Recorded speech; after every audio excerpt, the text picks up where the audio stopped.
সাবেক প্রধানমন্ত্রী শেখ হাসিনা এবং সাবেক স্বরাষ্ট্রমন্ত্রী আসাদুজ্জামান খান কামাল এদের পক্ষে রাষ্ট্রপক্ষ থেকে আনিত যে চার্জের অভিযোগ এসছে, সেই ফর্মাল চার্জ, তার বিরুদ্ধে আমি ডিসচার্জের প্রেয়ার করেছি।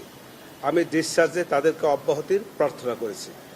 অব্যাহতির প্রার্থনার মূল যে বিষয়গুলি ছিল সেগুলো এই যে তার বিরুদ্ধে যে সমস্ত কথাবার্তা এসছে সেগুলো কল্পিত, উদ্দেশ্যপ্রণোদিত, রাজনৈতিক উদ্দেশ্যপ্রণোদিত এবং যেগুলো কোনো সত্যিকারের ভিত্তি নাই। এবং ওনার যে রাজনৈতিক দর্শনে এবং দীর্ঘ বছরের শাসনামলে এই সাবেক প্রাইম মিনিস্টারের যে সমস্ত কল্যাণ, যে সমস্ত ভালো ভালো কাজ, এই সব বিষয়ে তার প্রতি রাজনৈতিকভাবে ঈর্ষান্বিত হইয়া এই মামলাটার আনয়ন করা হয়েছে। এটা হলো মূল বক্তব্য। আর যে সমস্ত বক্তব্য স্পেসিফিকভাবে বলা হয়েছে, কি বলে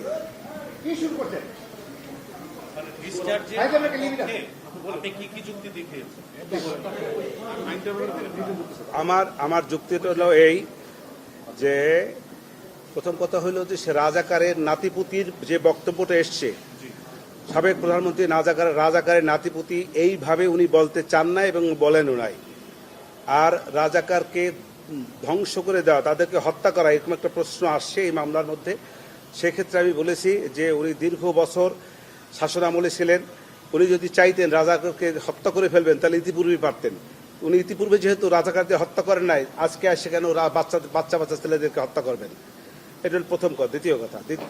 দ্বিতীয় কথা হলো ওনাদেরকে বলা হয়েছে যে তাপস সাহেবের সঙ্গে উনি ফোনালাপ করেছেন, সেই ফোনালাপে বিভিন্ন ছাত্রদেরকে হত্যার নির্দেশ দিয়েছেন। আমি বলেছি এটা সঠিকটা, এরকম কোনো নির্দেশ প্রশাসনের পক্ষ থেকে কোনো ডকুমেন্টারি কোনো এভিডেন্স তাদের কাছে নাই। তৃতীয় কথা হইল যে রংপুরে বেগম রোকেয়া বিশ্ববিদ্যালয়ের ছাত্র আবু সাঈদের যে হত্যার নির্দেশ দিয়েছেন, এরকম কোনো বক্তব্য, যে বক্তব্যগুলো এনেছে এগুলো সঠিক নয়। কারণ হলো এরকম কোনো ডকুমেন্টারি এভিডেন্স রাষ্ট্রপক্ষে তার যে দাখিলীয় কাগজপত্র তার মধ্যে নাই।